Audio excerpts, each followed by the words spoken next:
ശ്രീകൃഷ്ണ ജ്യോതിഷാലയത്തിലേക്ക് ഏവർക്കും സ്വാഗതം. ഞാൻ ജ്യോത്സ്യൻ വിജയൻകുട്ടു. വ്യാഴത്തിൻ്റെ രാശിമാറ്റത്തെ പറ്റിയാണ് ഇവിടെ പറയുന്നത്.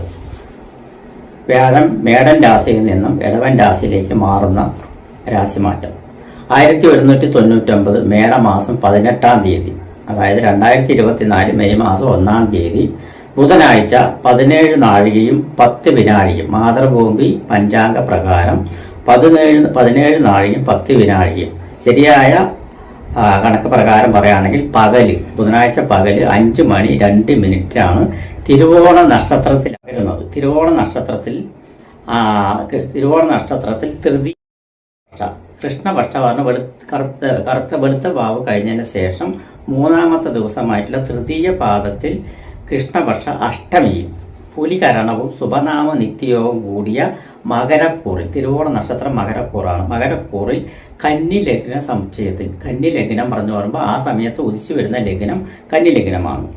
ആ കന്നി ലഗ്നത്തിലാണ് വ്യാഴത്തിൻ്റെ രാശിമാറ്റം മേടത്തിൽ നിന്നും ഇടവത്തിലേക്ക് പകരുന്നതാണ് മാറുന്നത്.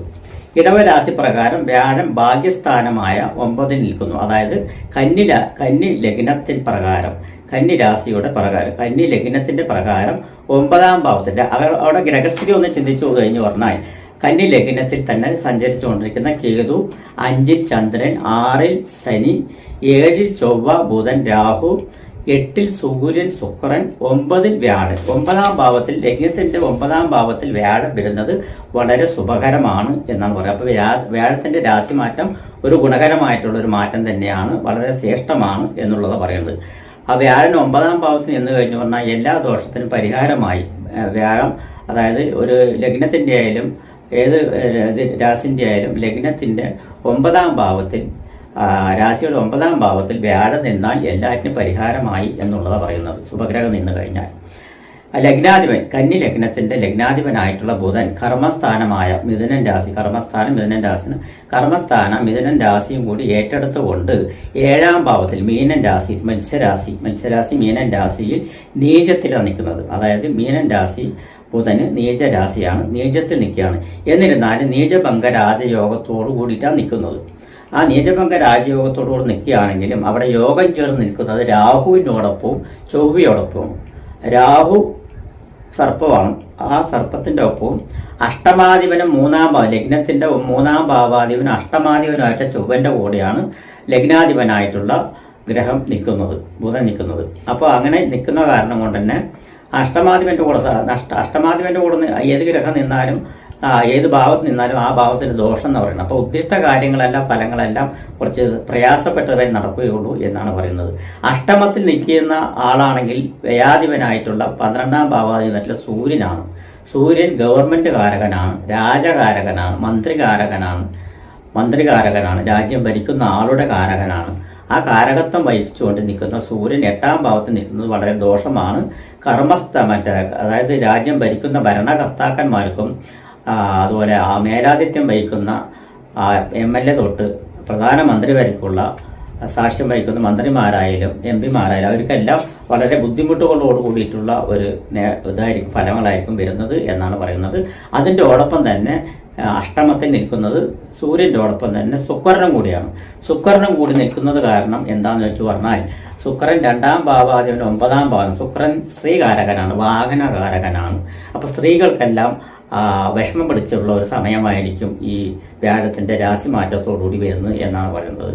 സ്ത്രീകൾക്ക് അപമാനം വരിക, സ്ത്രീകൾ സംബന്ധമായിട്ടുള്ള ബുദ്ധിമുട്ടുകൾ വരിക, സ്ത്രീകൾക്ക് കൂടുതൽ പ്രശ്നങ്ങൾ വരിക, അങ്ങനെയുള്ളത്. വാഹന സംബന്ധമായിട്ടുള്ള അപകടങ്ങൾ കൂടുതലായിട്ട് വരിക, വാഹന സംബന്ധമായിട്ടുള്ള അപകടങ്ങൾ കൂടുതലായിട്ട് വരിക, പലയിടങ്ങളിൽ അപകടങ്ങൾ ഉണ്ടാവുക, അങ്ങനെയുള്ള ഇതൊക്കെ വരുന്നുണ്ട്. പക്ഷെ 9-ൽ വ്യാഴം നിൽക്കുന്നത് കാരണം അതിനെല്ലാം ചെറുത്ത് നിൽക്കാനുള്ള ഒരു പവറും അല്ലെങ്കിൽ അതിൻ്റെ ഒരു രക്ഷകനായിട്ട് 9-ൽ വ്യാഴം നിൽക്കുന്നത് നല്ലതാണ്. അപ്പോൾ ഓരോ രാശിക്കാർക്കും എങ്ങനെയുണ്ട് ഫലം വരുന്നുണ്ട് നമുക്ക് നോക്കാം. അതായത് കുംഭൻ രാശിക്കാർക്ക്, അവിട്ടത്തിൻ്റെ അവസാനത്തെ പകുതിയും ചതയവും പൂരോരട്ടാതി ആദ്യത്തെ 3/4 ഭാഗവും കൂടി ചേരുന്ന ചതയം കുംഭൻ രാശിയിലെ കുംഭക്കൂറുകാർക്ക് ഇതുവരെ 3-ാം ഭാവത്തിൽ സഞ്ചരിച്ചുകൊണ്ടിരിക്കുന്ന വ്യാഴം 4-ാം ഭാവത്തിലേക്ക് വരുന്നത്, കണ്ടക വ്യാഴനായിട്ട് വരുന്നത്. 4-ാം ഭാവത്തിലേക്ക് വരുന്നതും അത്ര ഉപകാരപ്രദമല്ല എന്നാണ് പറയുന്നത്. പക്ഷെ 3-ാം ഭാവത്തിൻ്റെ അത്ര ദോഷം 4-ാം ഭാവത്തിൽ ചെയ്യില്ല. എന്നിരുന്നാലും 4-ാം ഭാവത്തിൽ അനുകൂലമല്ല, പ്രതികൂലം തന്നെയാണെന്ന് പറയാം. അനുകൂലമല്ല, പ്രതികൂലം തന്നെയാണ് പറയാം. അപ്പോൾ ഏതൊക്കെ വഴിക്ക് ഉണ്ടാവും ചോദിച്ചു പറഞ്ഞാൽ, ഇതുവരെ ഉണ്ടായിരുന്ന ബുദ്ധിമുട്ടുകൾ, ഇപ്പോൾ ജന്മശനി, കണ്ടകശനി, ഏഴശനി നടന്നുകൊണ്ടിരിക്കുന്നുണ്ട്. 4-ൽ വ്യാഴം വരുന്ന സമയത്ത് സഹായകസ്തങ്ങൾ, ഒരു ഭാഗത്തു നിന്നും സഹായം കിട്ടില്ല എന്ന് ചിന്തിച്ചിരിക്കുന്ന അവർക്കെല്ലാം സഹായകസ്തങ്ങൾ കിട്ടുവാനുള്ള സാധ്യതയുണ്ട് എന്നാണ് പറയുന്നത്. അതൊരു വളരെ ആശ്വാസമാണ്. കാരണം വെച്ച് പറഞ്ഞാൽ ഉഷ്ണസംബന്ധമായിട്ട് ഉഷ്ണിച്ച് കഴിയുന്ന ഒരാൾക്ക് കറണ്ട്, ഫാൻ കറങ്ങിക്കൊണ്ടിരിക്കുകയാണ്, ഉഷ്ണിച്ചിരിക്കുന്ന ആൾക്ക് പെട്ടെന്ന് കറണ്ട് പോയി കഴിഞ്ഞ് പറഞ്ഞാൽ കയ്യിൽ ഒരു വീസറി കിട്ടുന്നത് വളരെ വീശിയെടുക്കാൻ വളരെ ഉചിതകരമാണ്. എന്നുപോലെയുള്ളതാണ് ജന്മശനിയും 3-ാം ഭാവത്തിൽ നിൽക്കുന്ന മുടിഞ്ഞു പോകുന്ന വ്യാഴനും. 3-ാം ഭാവത്തിൽ മുടിഞ്ഞു പോകും, 4-ാം ഭാവത്തിൽ നാട് തീണ്ടെന്നാണ് പറയുന്നത്. 4-ാം ഭാവത്തിൽ നാട് തീണ്ടെന്നാണ് പറയുന്നത്. അപ്പം 3-ാം ഭാവത്തിൽ മുടിഞ്ഞു പോകുന്നത് ഏറ്റവും വലിയ കഷ്ടമാണ്.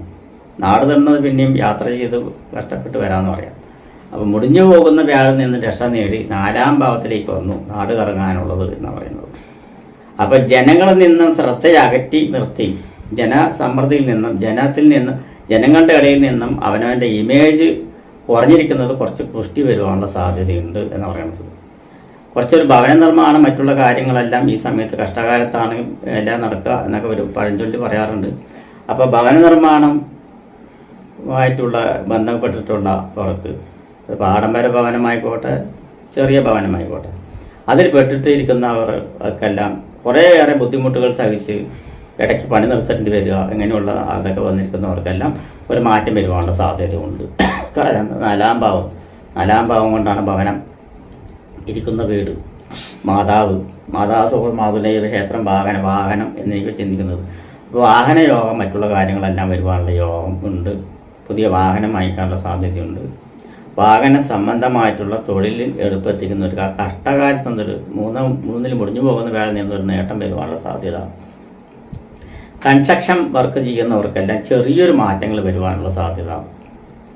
ഭൂമി സംബന്ധമായിട്ട് വർക്ക് ചെയ്യുന്നവർക്കും പ്രവർത്തിക്കുന്നവർക്കും അതിൽ നിന്നൊരു ചെറിയൊരു മാറ്റം വരുവാനുള്ള സാധ്യത. ഫൈനാൻസ് സംബന്ധമായിട്ട് ഒരുപാട് ബുദ്ധിമുട്ടിക്കൊണ്ടിരിക്കുന്ന ഈ കുംഭൻ രാശിക്കാർ ധനസംബന്ധമായിട്ടും ഫൈനാൻസ് സംബന്ധമായിട്ടും കടബാധ്യതയിൽ പൊറുതിമുട്ടിയും ഇരിക്കുന്ന ഭവനം ജപ്തി ചെയ്യേണ്ട ലെവലിൽ നിൽക്കുന്ന ഒരു സന്ദർഭങ്ങളിൽ നിന്നെല്ലാം വേർവിട്ട് ചെറിയൊരു ആശ്വാസം വരുവാനുള്ള സാധ്യതയുണ്ട്. രക്ഷാകർത്താവ്, രക്ഷപ്പെടുത്തേണ്ട കുടുംബനാഥൻ തന്നെ വട്ടം കറങ്ങിക്കൊണ്ടിരിക്കുന്ന ഒരു സമയമാണ്. വിദ്യാർത്ഥികൾക്കെല്ലാം പഠനത്തിൽ വളരെ താഴ്മയായിട്ട് പോകും. മെഡിക്കൽ സ്റ്റുഡൻറ്റ്, പ്രത്യേകിച്ച് മെഡിക്കൽ സ്റ്റുഡൻറ്റിൽ എൻട്രൻസ് മതിയായിരിക്കുന്നവർക്കെല്ലാം എൻട്രൻസ് എഴുതി മതി കഴിഞ്ഞാൽ പഠിത്തവും ഇല്ല എന്നുള്ള പറയുന്ന ഒരു ലെവലിലേക്ക് ആയിരിക്കും എന്ന് പറയുന്നത്. അതുപോലെ തന്നെ വിദേശയാത്രയ്ക്ക് പോകാനുള്ള ഒരു വിദേശയാത്രയിൽ നിന്ന് വേറൊരു വിദേശയാത്രയ്ക്കുള്ള മറ്റു കാര്യങ്ങളെല്ലാം നോക്കും. തടസ്സങ്ങളുണ്ടെന്ന് പറയുന്നത്. പക്ഷെ അനുകൂലമല്ല, പ്രതികൂലം തന്നെയാണ് 4-ാം ഭാവത്ത് നിൽക്കുന്നത് എന്ന് പറയുന്നത്. എന്നിരുന്നാലും നേരത്തെ പറഞ്ഞ 3-ാം ഭാവത്തിലുള്ളതിനെക്കാട്ടിലും കുറച്ച് ആശ്വാസം ഉണ്ടാവും 4-ാം ഭാവത്തിൽ എന്ന് പറയുന്നത്. പ്രത്യേകിച്ച് ശ്രദ്ധിക്കേണ്ടത് 4-ാം ഭാവത്തിൽ ഫൈനാൻസ് സംബന്ധമായിട്ടുള്ളതും കൺസ്ട്രക്ഷൻ വർക്ക് ചെയ്യുന്നവർക്കും അതുപോലെ ബിസിനസ് നടത്തുന്നവർക്കും പുതിയ ബിസിനസ്സിനെ പറ്റിയൊന്നും ഇപ്പോഴും ചിന്തിക്കണ്ട എന്നാണ് ഞാൻ പറയുന്നത്.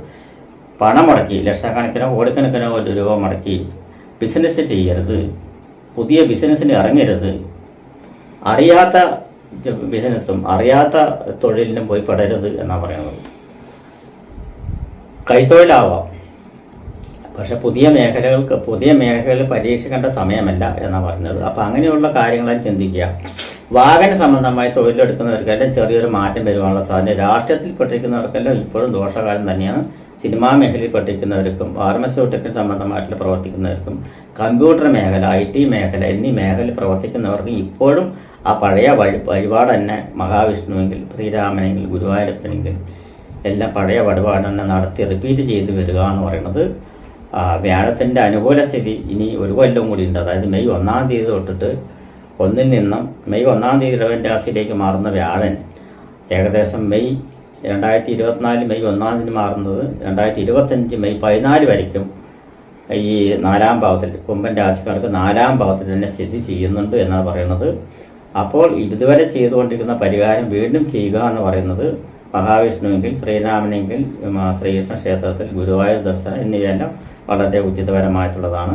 എല്ലാറ്റിലും ഒരു ശ്രദ്ധ കേന്ദ്രീകരിച്ച് വീണ്ടും പോയിക്കൊണ്ടിരിക്കുക എന്ന് പറയുന്നത് ഒരു വർഷം കൂടി കഴിഞ്ഞു പറഞ്ഞാൽ കുറേയേറെ മാറ്റങ്ങളെല്ലാം നിങ്ങൾക്ക് വരും.